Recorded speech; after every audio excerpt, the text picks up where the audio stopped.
Unlocking the magic of where and when in English.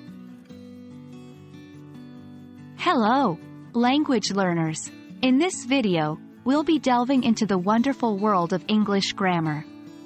Today's lesson is all about non-defining relative clauses, particularly focusing on using where for places. We'll uncover the magic of combining where with other relative pronouns and adverbs, and we'll spotlight how to use where and when. By the end of this lesson, you'll have a strong grip on the use of these two handy words in relative clauses. So, let's dive in. First things first, let's refresh our memory on what a non-defining relative clause is. This type of clause adds extra information to a sentence, but it isn't necessary to understand the sentence's meaning. The clause is usually separated by commas, and if you remove it, the sentence still makes sense. An example is, London, where I live, is a vibrant city. The word where is often used to refer to places in non-defining relative clauses. This can include cities, countries, buildings, and even less tangible places, like situations. For example, the library, where I usually study, is closed today.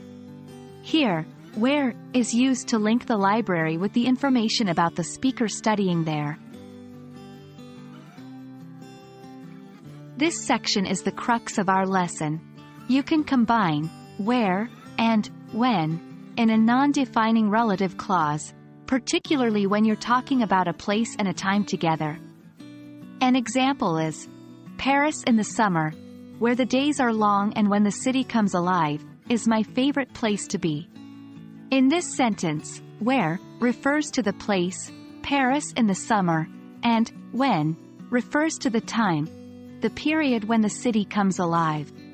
So, combining where and when helps us provide additional information about both the place and the time.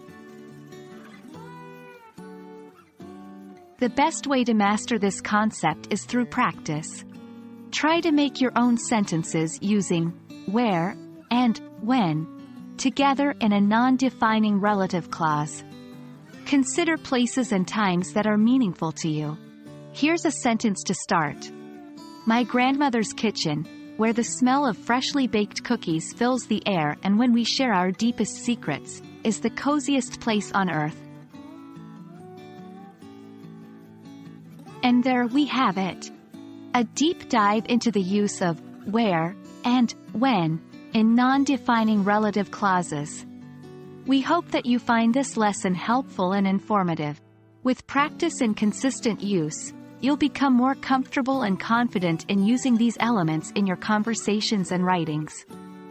So, keep practicing, keep learning, and remember, language learning is a journey, so enjoy each step of the way.